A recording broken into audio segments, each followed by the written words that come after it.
My name is Mostafa TERRAB from OCP. Let me welcome you to this session.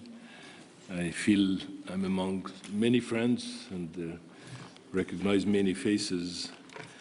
We have a very distinguished panel, but I will put panel in quotes because I think I'll give them the floor for a few minutes just to jumpstart, so to speak, the discussion. But I think what we're interested in here is to have a more open and interactive exchange, given that many of the experts are also outside the panel. So I think given the format of this room and what we're doing here, it is better to view this as an exchange around the topic of food security.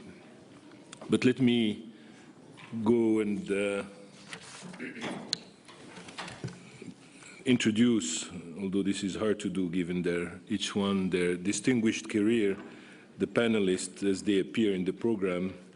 To my left, I have Dr. Louise Fresco, who is a professor at University of Amsterdam, had a long, but not too long, she started her career 2 years old, a long and distinguished career that took her to positions like the FAO and places like that, and recognized as one of the foremost experts in agriculture and sustainability.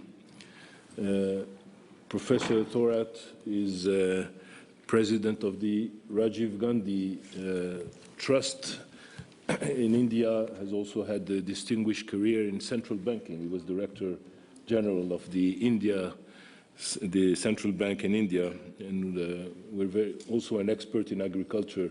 Very happy to have you here, Dr. Thorat. Jean-Yves Carfontan asked me to introduce him simply as a Brazilian who's interested in agriculture, so I guess he'll say more. And last but not least, Dr. Ku Xing from the Chinese International Institute for International Affairs, will obviously give us a Chinese policy perspective around the issue. I think there are also other experts that I will ask them to introduce themselves when they speak. I'm not going to say anything in terms of substance except to tell you that the challenge is best put when you think that we will need to feed 9 billion people in less than 30 years, in less than 40 years, in 2050, with an area of arable land that is getting to its limits. And that has challenged many experts, whether from the policy perspective or from the scientific perspective or economic or financial. Indeed, this is a question where one has to bring different perspectives to get a grasp around. But that's also the difficulty, is how do you synthesize this in anything intelligible?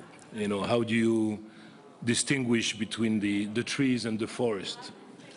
The issue, as you know, has gotten big prominence on the international agenda, G8, G20, UN, many institutions. I'm glad that my former institution, the World Bank, finally, after 30 years of silence on the issue, 4 or 5 years ago, got back and got more interested in agriculture. But I think it is telling to realize that an institution like the World Bank for 30 years didn't have really any agricultural program to speak of.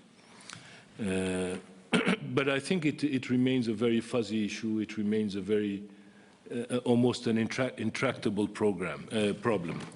So I don't know anyone better placed positioned than Louise to help us make sense, of these multifaceted aspects of this program. So without further ado, I'll give her the floor and see how she can help us at least get a grasp of some of the facts and figures as she knows them.